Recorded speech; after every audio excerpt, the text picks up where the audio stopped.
Is it possible to sue a company for daring to shift away from its founding idealism? I never knew it was possible until Elon Musk, one of the world's richest men, filed a lawsuit against OpenAI, the creator of ChatGPT. According to Musk, OpenAI, specifically its founders Sam Altman and Greg Brockman, have abandoned the startup's original mission to develop artificial intelligence for the benefit of humanity and not for profit. Almost a decade ago, Musk, Altman, and Brockman co-founded OpenAI, and in an interview a day after OpenAI officially opened, Altman told the world that he completely trusted Musk. So how come a decade later, Musk and Altman are locked in a public spat and looming legal battle? Is this truly a case of Musk's concern for humanity, or is there something more? Stay with us as we reveal to you the real reason why Elon Musk sued OpenAI. Over a decade ago, Sam Altman witnessed Musk's limitless ambition during a tour of SpaceX headquarters in Southern California, arranged by a colleague at Y Combinator. Altman, in his 20s at the time and having recently sold his first startup for a disappointing amount, was inspired by Musk, who was 14 years his senior, passionately discussing plans to send rockets to Mars. This experience left Altman with a newfound sense of determination. In 2014, Altman and Musk began exchanging emails about the risks of artificial intelligence, ultimately deciding that they should take charge if this potentially destructive technology became inevitable. And so, OpenAI was born, with Musk and Altman enlisting the help of AI scientist Ilya Sutskever and former Stripe Chief Technology Officer Greg Brockman as co-founders. And at its inception, OpenAI made it known to the public that it was created not for profit making, but for developing artificial intelligence in the way that is most likely to benefit humanity as a whole. To launch the company, Musk urged Sam Altman and the other founders to announce a $1 billion funding commitment to the public, an amount that far exceeded Altman's original plan. However, the group agreed and OpenAI was successfully launched. But 3 years later, trouble began to brew on the horizon as Musk began to get impatient and frustrated with the slow progress made by OpenAI in AI technology as compared to Google's DeepMind.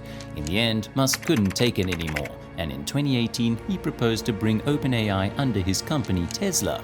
However, the group rejected his proposal, which made Musk decide to resign from the company and withdraw his $1 billion funding pledge. And according to Altman, Musk's decision forced OpenAI to seek alternative sources of funding from commercial backers like Microsoft.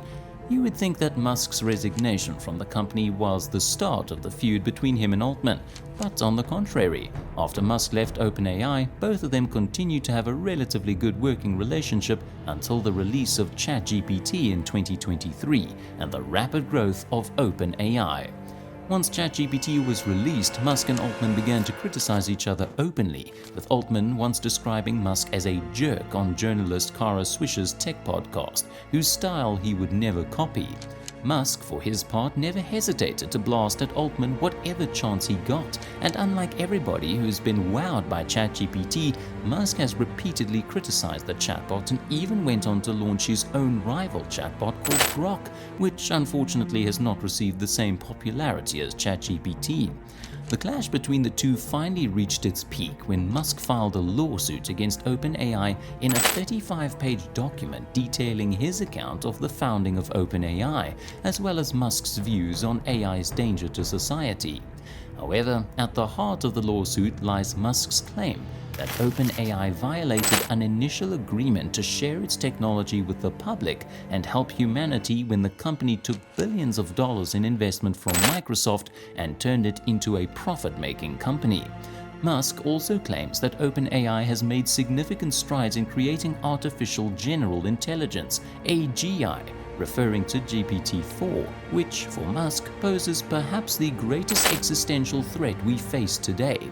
What this means is that Musk believes that GPT-4 is an AI that can surpass human intelligence, but whether or not that's true, nobody knows. But the point is that Musk's suit against OpenAI would compel OpenAI to make its research and technology publicly accessible and prevent the startup from profiting from assets like GPT-4 to the benefit of Microsoft or any individual. In reaction to the lawsuit, OpenAI published a detailed blog post on its site featuring multiple emails supposedly exchanged among Musk, Altman, Brockman, and OpenAI co-founder and chief scientist Ilya Sutskever from 2015 to 2018. And guess what the emails revealed? Those emails showed that Musk knew and agreed with OpenAI's plan to create products to make money for their goal of building artificial general intelligence for the benefit of humanity. It also suggested Musk was okay with OpenAI being more secretive about their work to protect against misuse of their AI. The company's response accuses Musk, who launched his own generative AI company just last year, of professional jealousy, which may just be the appropriate term for the situation because the case is weak, as many legal scholars have pointed out. According to them, it's not very clear whether the court will agree with Musk that his discussions with Sam Altman about setting up a lab that's not for profit but for the good of humanity constitute a binding contract. One scholar, Andrew Stoltman, a securities lawyer and adjunct professor at Northwestern University Law School, called these kinds of discussions illusory promises, which unfortunately for Musk cannot be legally enforced in a court of law. Another scholar, Noah Feldman, a Harvard University legal scholar, noted that Musk's supposed contract contains a hole you can drive a truck through, and if there is no contract, then Musk probably doesn't have standing to sue, and his case could well be thrown out of court. So if this is such a weak case, why did Elon Musk decide to bring it up? Well, if there's one thing everybody knows about Musk, it's that he loves to pick a fight, and he has a history of getting himself into contentious lawsuits, which he sometimes wins. Besides, as one of the richest people in the world with a net worth of over $200 billion, Musk can afford to spend any amount of money in a legal battle against someone he feels has betrayed him. And he's made no secret that he feels betrayed by Altman. So, if his suit can eliminate a competitor, or at least divert their attention and incur financial losses that could otherwise be used to challenge him, why not? It's also likely that Musk hopes to use the suit to push OpenAI to disclose more information about its operations and how its business objectives have evolved in recent years. Another interesting aspect of Musk's suit is his claim that OpenAI's GPT-4 model is itself artificial general intelligence, meaning that the AI has intelligence that surpasses human intelligence. But is this claim correct? Musk certainly believes his claim, and among his complaints about OpenAI, he stated that since the company's board refused to tell the public that GPT-4 is AGI, which is supposed to be their responsibility under the company's charter, the board has failed in its duty and violated that clause in the charter. Still referencing OpenAI's charter, which states that under the terms of the company's strategic partnership with Microsoft, no AGI system should be commercialized by the tech giant, Musk added that OpenAI has commercialized GPT-4 by sharing it with Microsoft. The question now is GPT-4 truly AGI? Only a few people agree with Musk, and this brings us to an interesting thought, which is currently there seems to be no agreement on what artificial general intelligence is, and no basis to judge the point where an AI is up to par with human intelligence. So, if the only result of Musk's lawsuit prompts clearer definitions and benchmarks for intelligence and AGI, it could be deemed worthwhile. What do you think? Let us know your thoughts in the comments section below. Don't forget to like, subscribe, and share this video. The pinnacle of football rivalries, the El Clasico. Real Madrid versus Barcelona, a showdown that transcends mere sport, delving deep into the realms of culture, history, and city pride. But hold on to your seats, folks, because this battle extends beyond the pitch and into the realm of architectural extravagance. Picture this: two iconic stadiums, each with a legacy as rich as the game itself. In one corner we have Camp Nou, nestled in the heart of Barcelona, boasting a design that's as breathtaking as the city it calls home. With its three-layered structure, this stadium is set to redefine the spectator experience, offering unparalleled views and a Mediterranean-inspired ambiance that'll make you feel like you're watching the match in paradise. Now shift your gaze 600 kilometers away and you'll find yourself at the Santiago Bernabeu, the hallowed grounds of Real Madrid. But this isn't your average stadium makeover. Oh no. Real Madrid is going all out with a jaw-dropping exterior wrapped in 60,000 square meters of curved steel. And if that's not enough to make your jaw drop, how about the world's first retractable pitch that runs underground? Talk about taking innovation to a whole new level.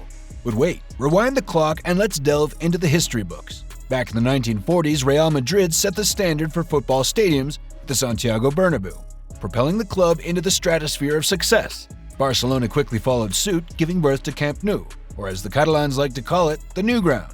Fast forward to the 1980s, and both stadiums underwent major facelifts in preparation for the 1982 World Cup. Camp Nou became the largest stadium in the world, while the Bernabeu expanded its horizons, venturing into the realm of multidisciplinary business. But the game doesn't stop there, my friends.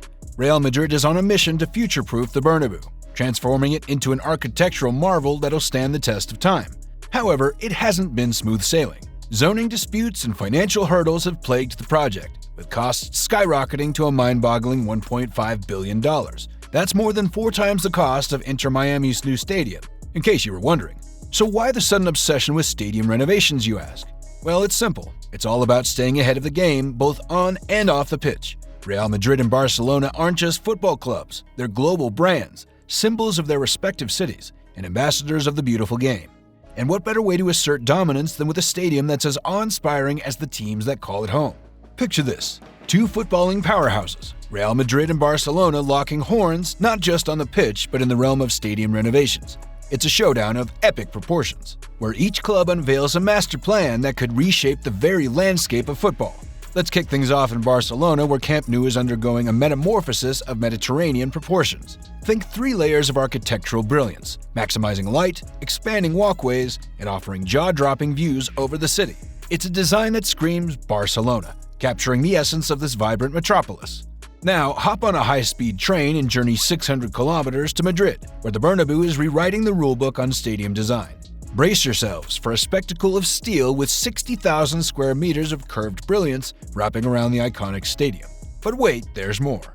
Real Madrid isn't just raising the bar, they're burying it underground with the world's first retractable pitch. Yes, you heard that right. A pitch that disappears like a magician's trick, paving the way for a whole new level of footballing wizardry. But let's rewind the clock a bit and delve into the history books. This rivalry isn't just about goals and glory, it's a tale of 2 cities, each with a stadium steeped in footballing lore. Real Madrid set the stage in the 1940s with the Bernabeu, a state-of-the-art marvel that transformed the footballing landscape. Barcelona wasn't far behind, unveiling Camp Nou in 1957, a cathedral of football that echoed with the cheers of thousands. Fast forward to today, and both stadiums are gearing up for a makeover of epic proportions. Real Madrid aims to future-proof the Bernabeu, transforming it into an architectural icon that stands the test of time.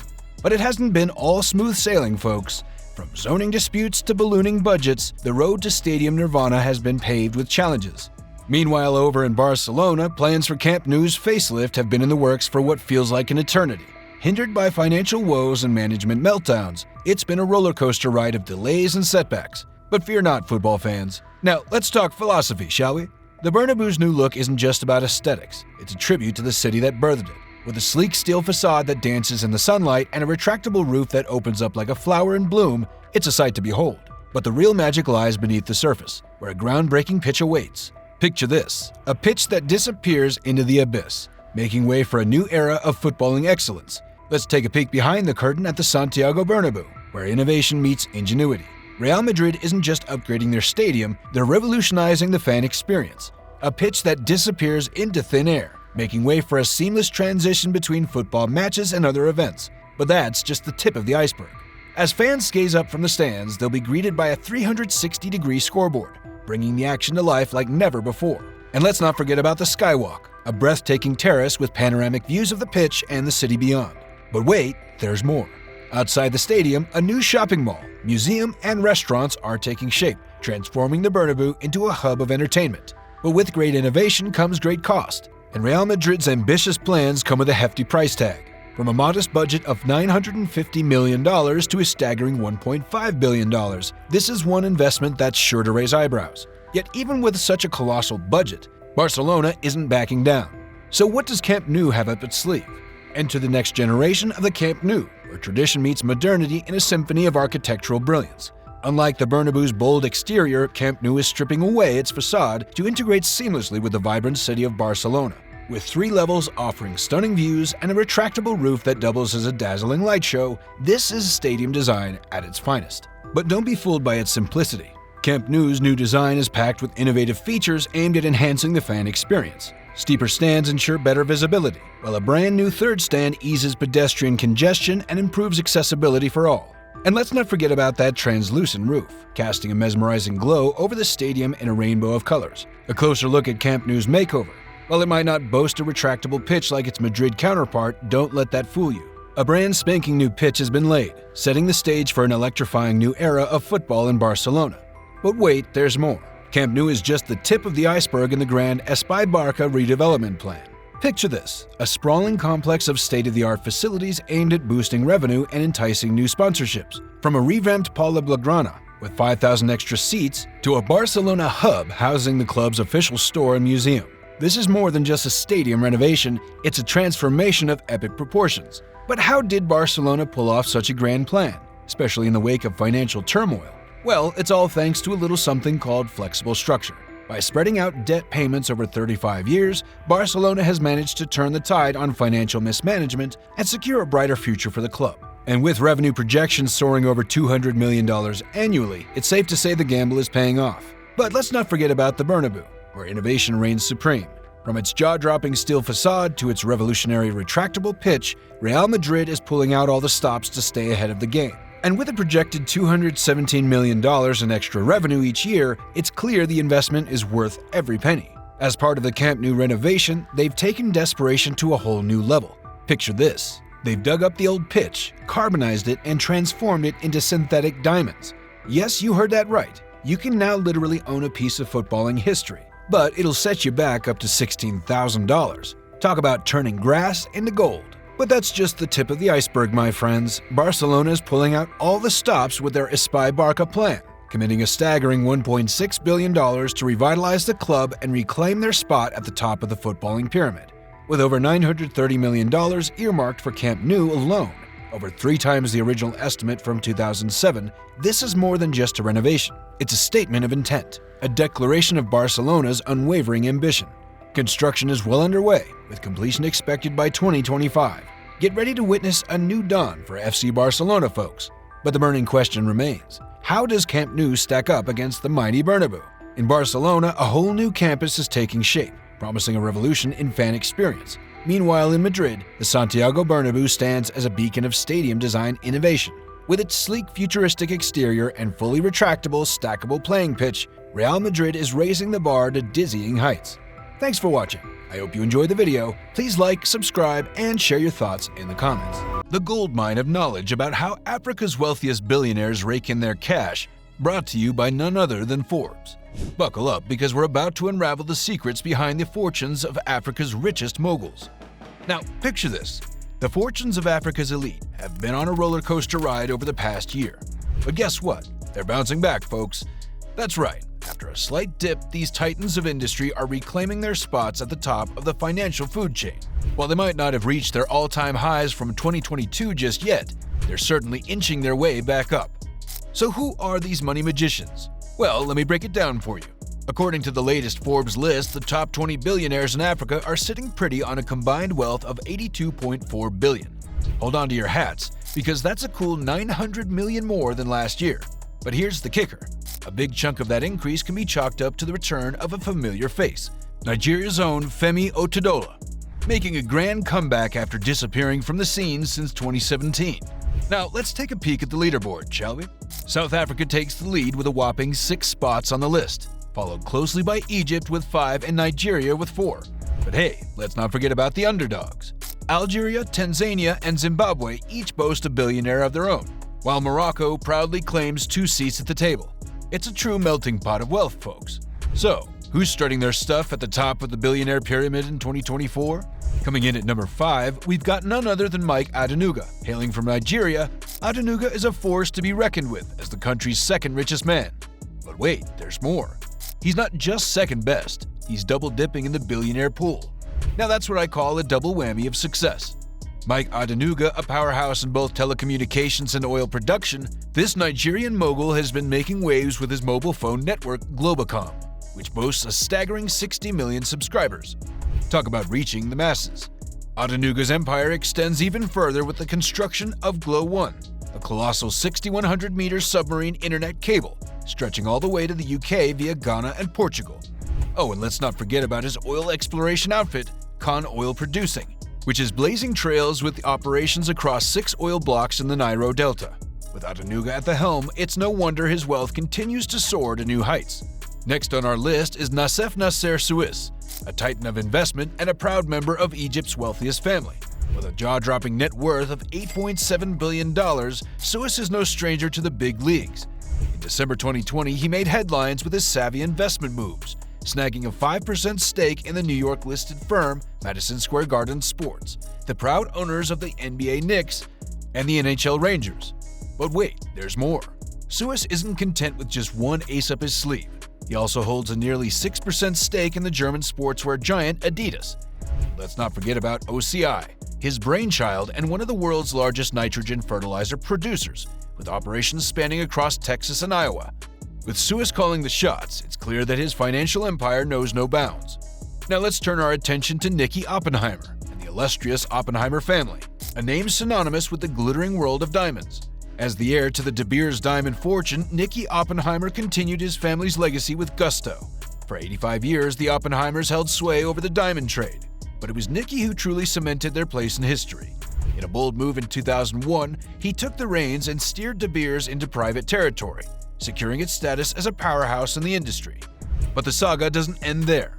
In 2012, Nicky made waves once again by selling his 40% stake in the firm to mining giant Anglo American for a jaw-dropping $5.1 billion in cash. Talk about a diamond-studded payday. Nicky Oppenheimer. Back in 2014, Oppenheimer decided to spread his wings and soar into the world of aviation, founding Fireblade Aviation in the bustling city of Johannesburg. Specializing in chartered flights, this venture catapulted Oppenheimer even further into the realms of success. But that's not all.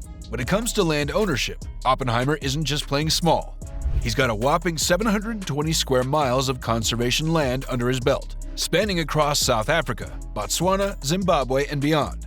Now that's what I call a real estate empire with a cause. Now let's shift our gaze to the man who's been making waves in the world of luxury goods, Johan Rupert and the illustrious Rupert family. Hailing from South Africa, Rupert is the mastermind behind some of the most coveted brands in the luxury market. But what sets him apart from the rest? Well, for starters, he's not content with just a slice of the pie. He's holding on tight to the whole darn bakery. With a keen eye for luxury, Rupert has solidified his empire, with a diverse portfolio of brands that leave consumers clamoring for more. From high-end watches to exquisite jewelry, his influence knows no bounds. So what's his secret to success? Well, you just have to stick around to find out. Coming in hot at the number 2 spot this year is none other than Johan Rupert. With a net worth of $10.1 billion, Rupert might have seen a slight dip from last year's figures. But hey, who's counting when you're still rolling in billions? As the mastermind behind iconic brands like Cartier and Montblanc, but here's the kicker. This isn't Rupert's first rodeo in the world of wealth. In fact, his journey began way back in 1998, when he orchestrated the spin-off of assets from Remgro Limited, a company founded by his father Anton in the 1940s. But wait, there's more. Rupert isn't content with just one feather in his cap. He's got his fingers in multiple pies, with a 7% stake in the diversified investment firm Remgro, which he also chairs, and a hefty 26% ownership of Rayet, an investment holding company based in Luxembourg. Rupert's influence stretches far and wide. Whether it's calling the shots in the boardroom or making strategic investment moves, this billionaire extraordinaire knows how to make his mark in the world of finance. So what's the secret to Rupert's success? Well, folks, you'll just have to stick around to find out. From luxury brands to investment ventures, he's a true visionary who's redefining the meaning of wealth. So grab your popcorn and settle in, because you're about to witness the power and prestige of Africa's richest billionaires in action. Leading the pack as the coveted number 1 spot is none other than Aliko Dangote, a name synonymous with wealth and success. With a net worth of $13.9 billion, Dangote remains supreme as Africa's richest individual, and he's been holding on to that title for a whopping 13 years straight. But who exactly is Aliko Dangote, you ask? Well, let me break it down for you. Dangote is the mastermind behind Dangote Cement, the largest cement producer on the entire continent. Talk about laying down the foundation for success. With a staggering 85% ownership of publicly traded Dangote Cement, Dangote isn't just a businessman. He's a bona fide powerhouse in the world of industry. But that's not all. Dangote's empire extends even further with his foray into fertilizers. After years of development, his fertilizer plant in Nigeria finally kicked into gear in March 2022, adding yet another feather to his cap. And if that wasn't enough, Dangote is gearing up to make waves in the oil industry with the launch of his very own Dangote refinery, set to start refining operations in 2024. With his sights set on even greater heights, it's no wonder Dangote's fortune continues to soar, climbing by a cool $400 million this year alone. Now let's switch gears and shine a spotlight on Dangote's philanthropic efforts. As a vocal opponent of fracking in the Kuu region of South Africa, where he owns land, Dangote isn't just about making money, he's about making a difference. By taking a stand against harmful practices, he's showing the world that true success isn't just measured in dollars and cents, but in the positive impact we leave on our planet. So what's the secret to Dangote's enduring success? Well, folks, it all boils down to one word: vision. With a keen eye for opportunity and an unwavering determination to make his dreams a reality, Dangote has cemented his place in history as a true titan of industry. From cement to fertilizers to oil, there's no limit to what this billionaire mogul can achieve. A tantalizing glimpse into the lives of Africa's richest billionaires and the secrets behind their staggering fortunes. From cement to philanthropy, these titans of industry are rewriting the rules of wealth and leaving an indelible mark on the world stage. Thanks for watching. I hope you enjoyed the video. Please like, subscribe, and share your thoughts in the comments.